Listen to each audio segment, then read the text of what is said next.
আসসালামু আলাইকুম। ওয়ালাইকুম সালাম। একটি খুব ভয়ানক হাদিস, যে হাদিসটি সাওবান রাদিয়াল্লাহু তাআলা আনহু বর্ণনা করেছেন।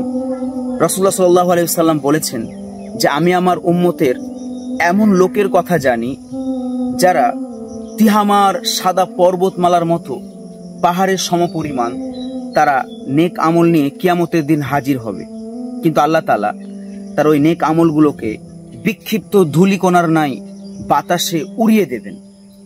তখন সাওবান রাদিয়াল্লাহু তাআলা আনহু জানতে চান যে ইয়া রাসূলুল্লাহ, তারা কারা? আপনি আমাদেরকে বলে দেন যাতে করে অজ্ঞতাবশত আমরা তাদের দলভুক্ত না হয়ে যাই। তখন রাসূলুল্লাহ সাল্লাল্লাহু আলাইহি সাল্লাম বলেন, আমা ইন্নাহুম ইখওয়ানুহুম নুকুম অমিন জিলদাতিকুম ওয়া ইয়াখুদুনা কামা তাখুদুন।